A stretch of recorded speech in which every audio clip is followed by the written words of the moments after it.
அதிமுக தலைவர்களின் செல்போன்கள் ஒட்டு கேட்கப்படுவதாக அதிமுக வழக்கறிஞர் பிரிவு செயலாளர் இன்பதுரை தெரிவித்திருக்கிறார். நெல்லை மாவட்டம் வள்ளியூரில் செய்தியாளர்களை சந்தித்த அவர், தமிழக உளவுத்துறை தலைவர் செந்தில் வேலன் தலைமையில் இஸ்ரேலில் இருந்து புதிய மென்பொருள் வாங்கப்பட்டு செல்போன் ஒட்டு கேட்கப்படுவதாக கூறினார்.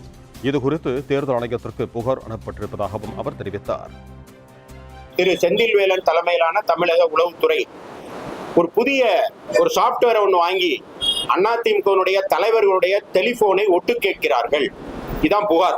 அதாவது அதிமுக தேர்தலில் என்னென்ன ஸ்ட்ராட்டஜி செட் பண்றாங்க, என்னென்ன மூவ் பண்றாங்க அதிமுக என்பதை தெரிந்து கொண்டு அதை முதலமைச்சருக்கு சொல்றாங்க. உளவுத்துறை தலைவர் உளவு சொல்வது தான் அவருடைய வேலை. ஆனால் டெலிபோனை ஒட்டு கேட்பது என்பது மிகப்பெரிய குற்றம். இந்தியாவில் அதிமுக ஒடுக்க நினைக்கிறது திமுக அரசு. அதுக்கு துணையா இன்டெலிஜென்ஸ் இருக்கு.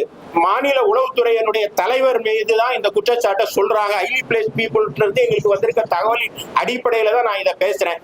இது தொடர்பாக இந்திய தேர்தல் ஆணையத்திற்கும் தலைமை தேர்தல் அதிகாரிக்கும் நான் ஒரு கம்ப்ளைண்ட்டை அதிமுக சார்பில் கொடுத்துருக்கோம்.